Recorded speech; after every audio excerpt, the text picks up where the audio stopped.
What if I told you Sheldon Cooper might be completely wrong about his own childhood? Not joking, not exaggerating, completely wrong. Because for 12 straight seasons of young Sheldon, we were told one very clear story about his older brother. That was a dumb, sweaty bully, the kind of brother who sat on his head, the kind of guy who made his life miserable, the kind of person who, according to Sheldon, literally peed in his shampoo bottle. And we believed it, every single word, because why wouldn't we? This is we're talking about. The man has an IQ of 187. He has an eidetic memory. If anyone is supposed to remember things exactly as they happen, it's him, right? But here's the part that completely broke my brain when I started putting all of this together. What if Sheldon didn't lie, but he still told the wrong story? What if the version of Georgie that Sheldon described for years simply doesn't exist the way we think it does? Welcome back to Plot Explained, because today we're going down a rabbit hole that completely changes how you see this entire universe.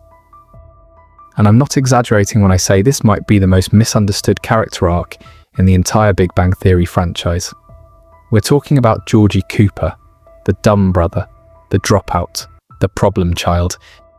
Except, once you actually start connecting the timeline, the dialogue, and the small details the writers left behind, that image completely falls apart. After rewatching episodes, digging into interviews, and mapping the Cooper family timeline, 3 things stood out to me.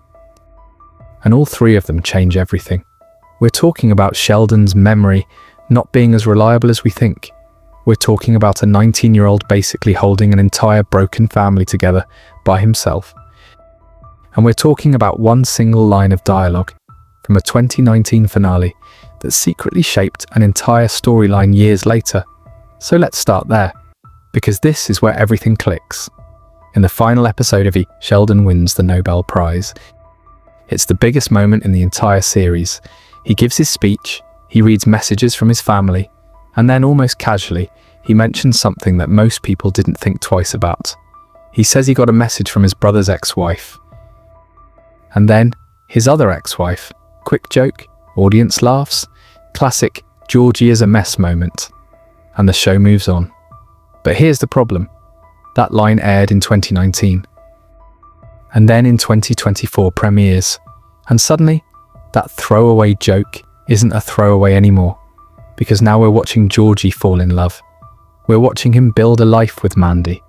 We're getting emotionally invested in their relationship. And at the same time, we already know it ends in divorce, actually, twice. And the craziest part, the show doesn't even try to hide it. It literally tells you in the title.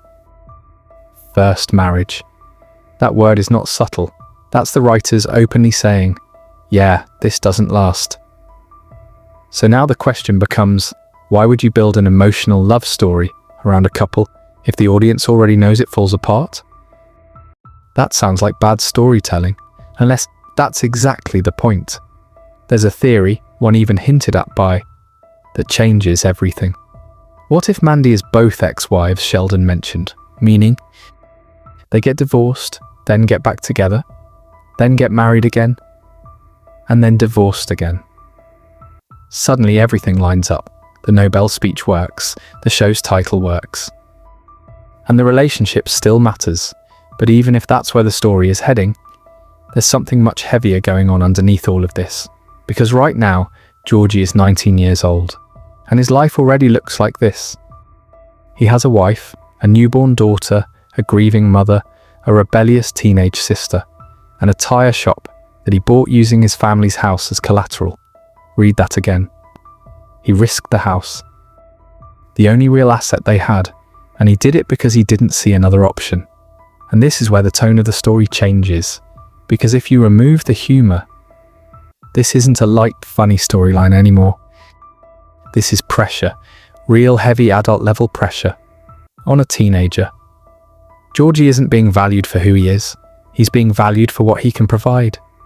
Even in his relationship with his in-laws, acceptance doesn't come from personality. It comes from usefulness, from work, from responsibility. He's 19 and already learning that his worth is tied to productivity, And suddenly, Sheldon's version of him starts to feel incomplete. Because Sheldon never saw this side. He couldn't. And the reason why actually makes sense when you think about how Sheldon works. He's logical, precise, detail-focused.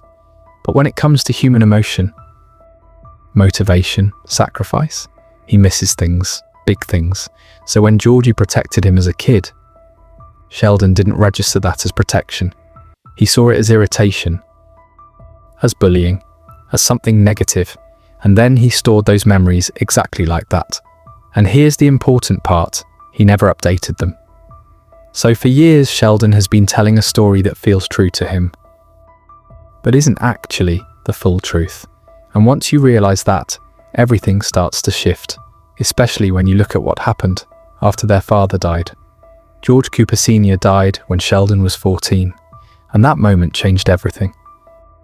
But Sheldon wasn't really there for what came next. He was already moving forward, already stepping into his academic world, already chasing his future. Georgie stayed at 17. He became the oldest person in that house, not the most prepared, not the most qualified, just the one who didn't leave. Mary collapsed under grief.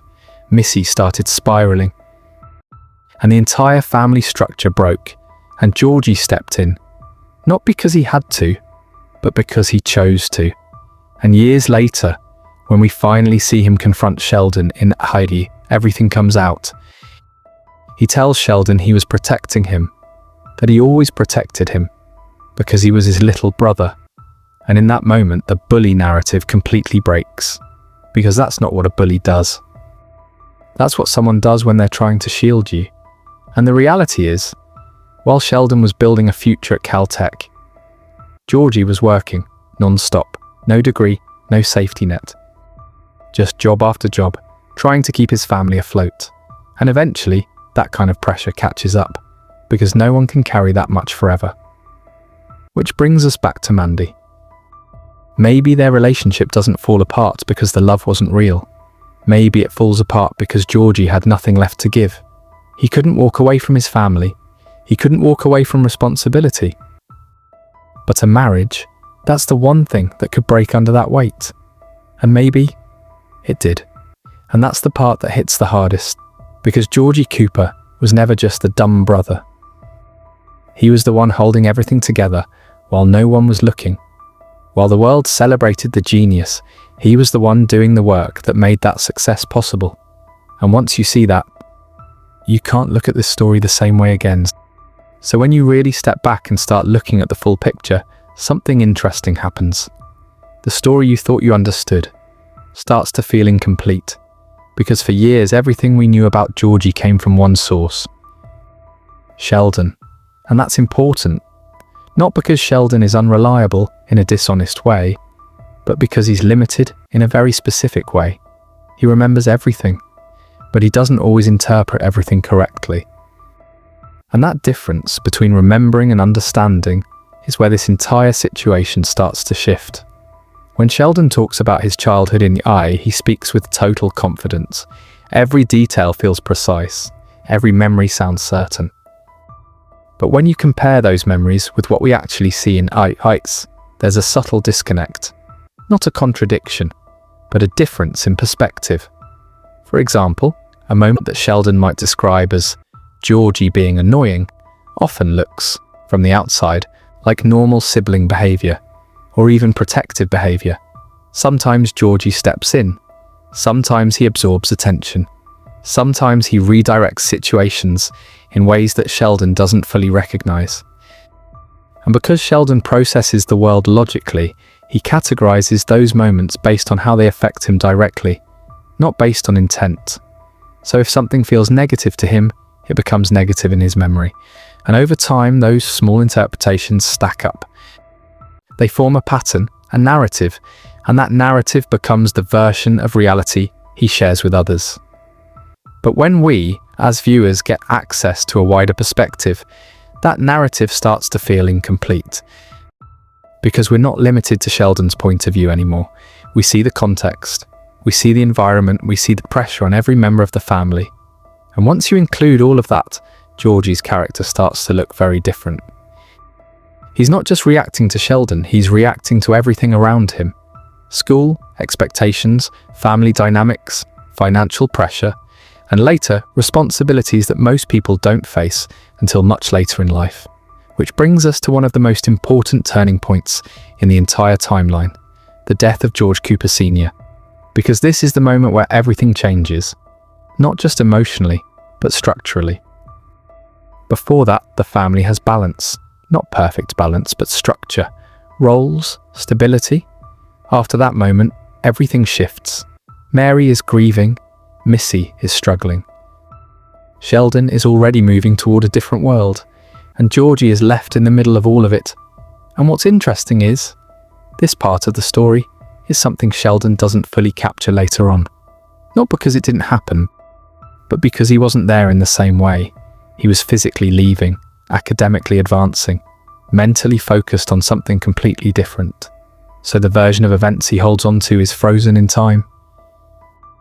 But for Georgie, that's when the real story begins. Because from that point forward, his life becomes about managing situations rather than planning them.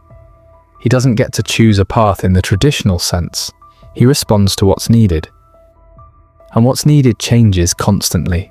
There's financial pressure, there's emotional pressure, there's expectation, from both inside and outside the family.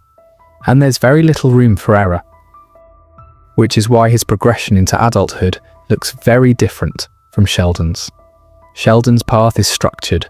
School, scholarships, research recognition, each step builds on the last. Georgie's path is adaptive, job to job, opportunity to opportunity, learning through experience instead of formal education. And while that path doesn't get the same kind of recognition, it requires a different kind of skill set. Decision-making under pressure, responsibility without preparation, consistency without external validation. And over time, those things shape him into someone very different from the version we were originally told about. Even when we see him later in arc, there are hints of this. He's stable, he's confident, he's built something for himself. But the show doesn't spend much time explaining how he got there. Because by that point, the focus is still primarily on Sheldon. And that's understandable. But now, with newer stories expanding that timeline, we're starting to see the missing pieces, especially because for the first time, Georgie isn't being described by someone else. He's being shown directly. We see his decisions in real time. We see the pressure he's under. We see how he balances relationships, responsibilities, and expectations, all at once. And when you watch that version of Georgie, it becomes harder to match him with the one Sheldon described. Not impossible, but incomplete. And that brings us back to the idea of perspective, because both versions can exist at the same time. Sheldon's version isn't entirely wrong. It's just limited. It's based on what he saw, how he felt, and how he processed those experiences. But it doesn't include everything. And once you accept that, the entire dynamic between the brothers becomes more balanced. It's not about one being right and the other being wrong.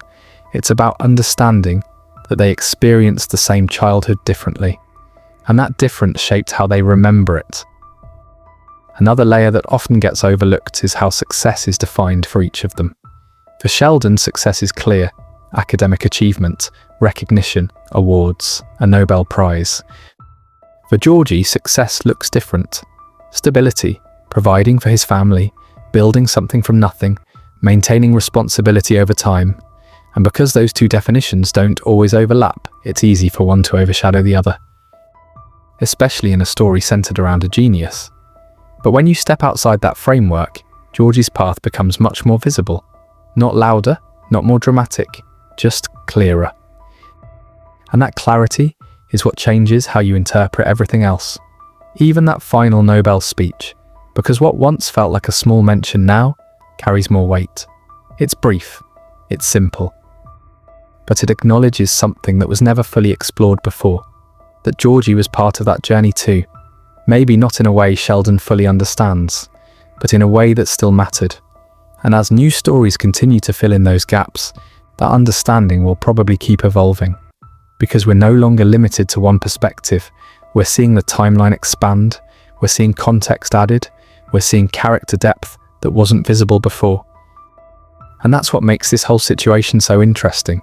It's not a retcon. It's not a contradiction. It's an expansion. A wider view of something we thought we already understood.